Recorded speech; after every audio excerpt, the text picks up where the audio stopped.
Otep, cher Kamit, aujourd'hui c'est vendredi et je vais me faire un plaisir de répondre à vos questions, les questions que vous avez posées au cours de la semaine.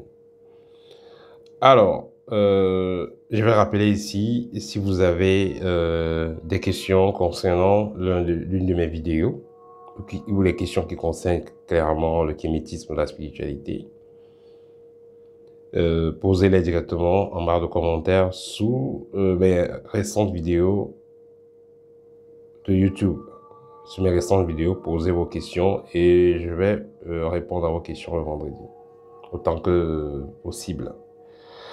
Alors, vous savez, le fait de répondre à ces questions, ça aide ceux qui ne font pas partie de l'école. Mais ceux qui sont dans l'école, ils me posent des questions pendant les cours, ils peuvent me poser des questions à tout moment en privé.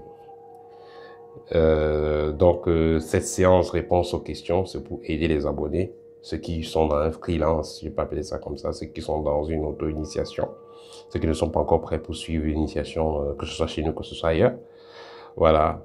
Néanmoins, c'est un moyen pour eux d'évoluer. C'est pourquoi je conseille souvent de partager ces vidéos parce que c'est gratuit. Et notez que il faut toujours maintenir le principe du donner et de recevoir. Vous avez reçu, vous êtes content, apprécié et partagé. Certaines personnes me disent qu'ils ne voient pas quand les vidéos sont en ligne. C'est pourquoi je conseille aussi souvent de... c'est pourquoi j'aimerais aussi vous conseiller de vous désabonner et vous rabonner spontanément pour que vous soyez donc avertis quand il y a une nouvelle vidéo. Alors, la première question, faut-il être kamite pour atteindre le sommet, pour atteindre ses objectifs? Pas du tout. Je vous dis toujours que kamite, ne soyez pas bloqué mentalement du fait que un kamite, c'est un noir. Donc, n'ayez pas forcément en tête que vous êtes kamite parce que vous êtes noir. Non.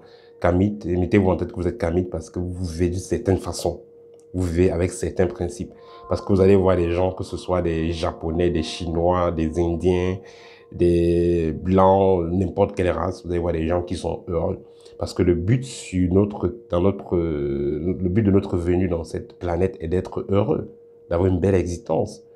Comme je le disais tout à l'heure en abonné, rien n'est garanti que nous ne sommes pas déjà au paradis. Donc, si vous vivez une vie triste et malheureuse, c'est parce que vous n'appliquez pas certains principes. Il faudrait donc appliquer ces principes pour pouvoir avoir une existence heureuse dans cette incarnation. Donc, c'est pour moi, donc, le fait d'être kamite, c'est le fait, pour moi, dans le fait d'être kamite, c'est le fait de vivre sur certains principes, peu importe votre couleur. Donc, si vous êtes seulement focalisé sur ça, vous êtes le dernier de la classe, mais vous êtes noir. Or, ce n'est pas ça.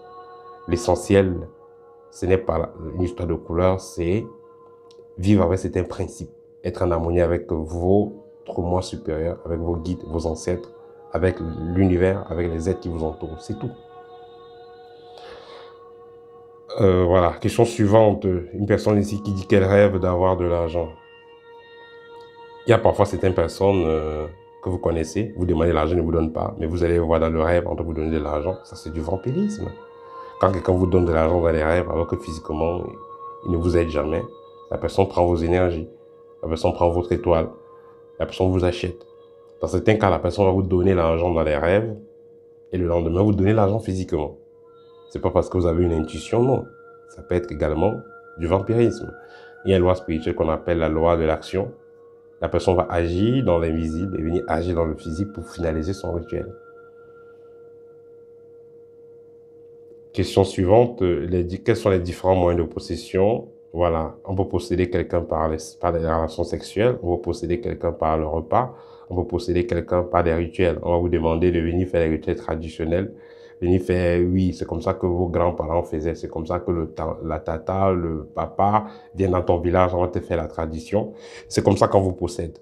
Oui, il y a tel rituel là, dans telle loge là, oui, tout le monde peut venir, même les non-membres, vous allez, c'est là qu'on vous possède.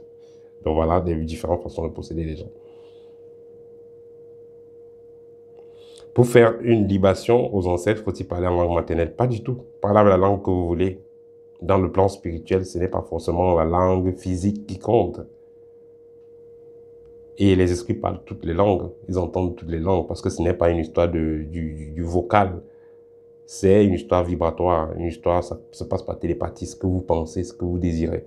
Quand vous êtes devant un chien ou devant un animal, l'animal ne va pas comprendre forcément votre parole.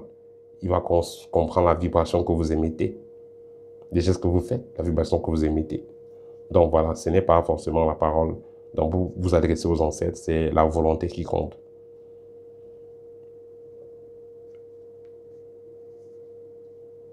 Quelle est la différence entre un sacrifice animal et un sacrifice humain?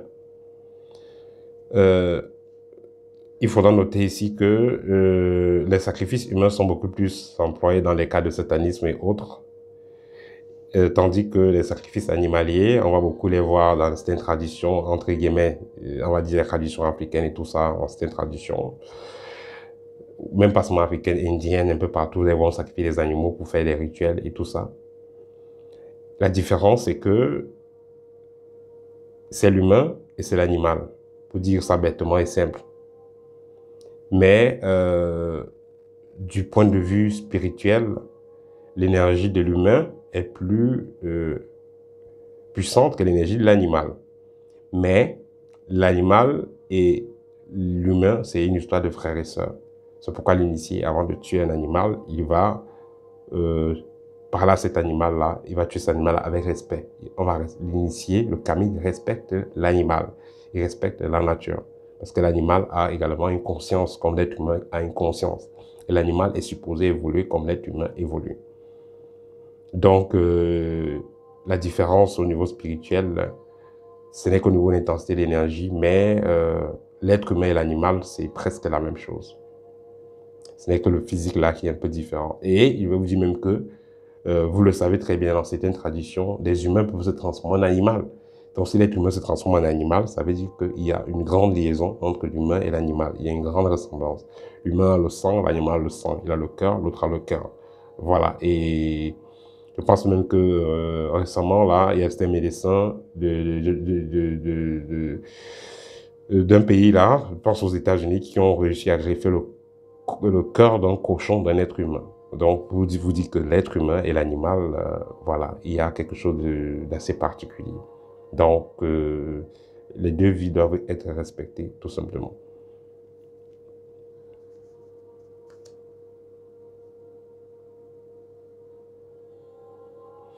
Question suivante. Comment s'en sortir dans une société dirigée par les loges? Et comment contourner les conditions que ces gens proposent? Tout simplement, il faut être initié. Point final. Vous êtes dans une société de guerriers, de militaires.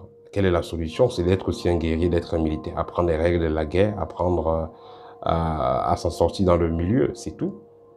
Pas forcément aller dans le même sens que eux, mais il faudra que vous appreniez comment fonctionne le monde spirituel, comment fonctionnent ses lois. Parce que vous êtes seulement limité aux astuces, aux protections et grilles et tout ça. Il y a des lois que vous ne connaissez pas. Il y a les lois qui dépassent les lois. Donc, vous allez utiliser des outils de protection pour aller peut-être escroquer un ministre ou escroquer un directeur qui est sataniste. Mais il va vous frapper dur parce que, voilà, il connaît les lois au-dessus du blindage et des protections que vous avez fait. C'est pourquoi l'idéal est d'être initié. En tant qu'initié, vous aurez donc vous allez savoir comment fonctionne ce monde spirituel-là et vous aurez donc des clés pour pouvoir éviter de vous faire avoir. Voilà.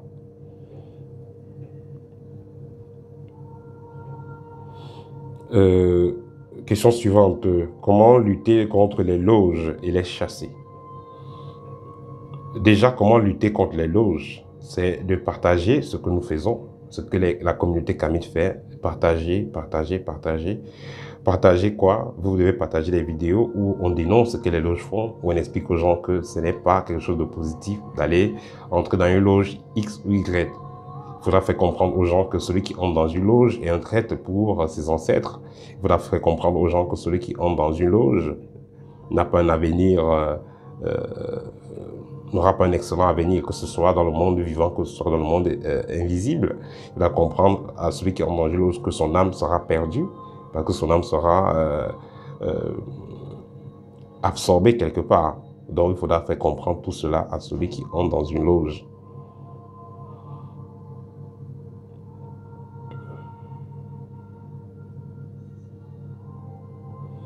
Voilà, donc il faudra faire comprendre tout cela, celui qui a entendu l'autre. Donc par conséquent, si vous le faites, la nouvelle génération prendra donc conscience du danger qu'il y a dans les loges et cette nouvelle génération va tout simplement tourner le dos. Il n'y aura plus de gens garants d'aller entrer dans ces loges-là. Il n'y aura plus de personnes chaudes pour pouvoir s'engager dans cela. Personne ne sera plus d'accord pour pouvoir s'engager dans cela. Il y aura de moins en moins de personnes engagées à cela. Et c'est comme ça que ces loges-là vont disparaître. On n'a pas besoin de faire un bras de fer, non, on n'a pas besoin de faire cela. Il faudra juste que la vérité soit mise au grand jour et les gens seront libres. Voilà, on n'a pas besoin de faire de bras de fer avec. C'est pas une histoire de pacifisme, c'est comme ça que ça se passe. Il faudra tourner le dos à cela. Parce que si vous voulez faire le bras de fer, c'est pas sûr que vous allez gagner. Vous êtes dans un pays, ceux qui sont au gouvernement, ceux qui sont dans l'armée, tous ceux qui dirigent, ils sont dedans. Vous voulez faire le bras de fer, là ça devient la chasse aux sorcières. Là on vous attrape, on vous met en cellule, on vous mentole et voilà, le combat est fini. On nous n'a pas besoin de ça. Si il fallait faire un rituel où tous les non-kamites allaient mourir, vous allez rendre compte que les membres de famille meurent et tout ça. Bon, qui veut ça? Personne. Donc, c'est pourquoi il est donc important que, au fur et à mesure que nous faisions notre travail, que vous partagez et vous sensibilisez, vous faites comprendre aux gens que, voilà, l'idéal, c'est suivre une voie initiatique que d'entrer dans les loges et plus les gens seront dans cette lancée-là, plus on aura des gens libres et ouverts d'esprit.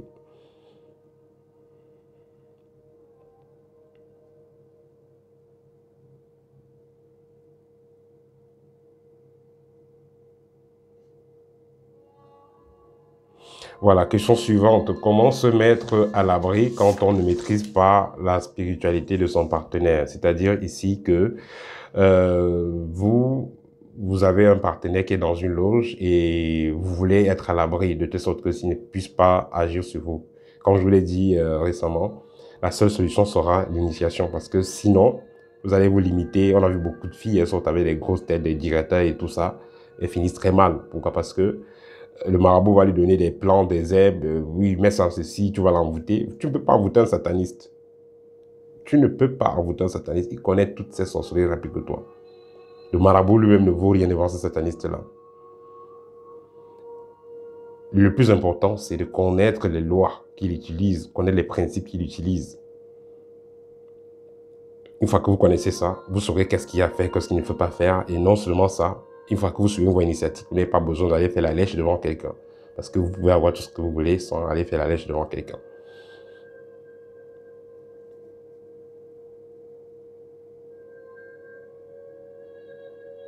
Un initié peut-il boire du vin de palme après avoir activé ses capacités? Le vin de palme n'a rien de mauvais. Le vin, l'initié peut boire le vin, ça ne dérange pas.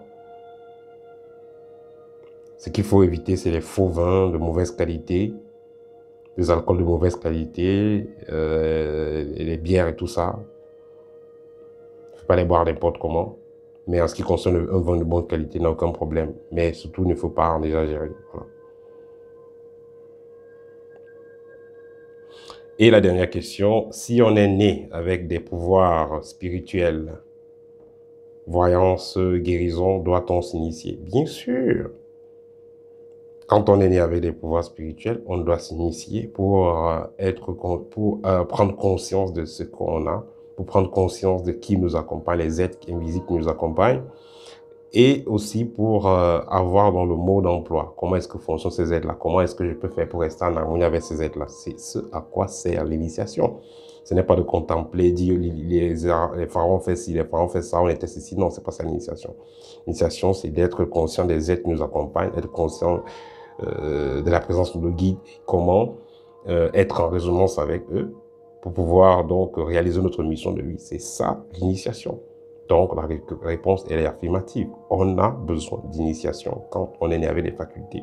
Si vous n'êtes pas initié, les gens viendront vous embrouiller et essayer d'utiliser vos dons spirituels ou vous vampiriser ou vous détruire ou alors fermer ces dons.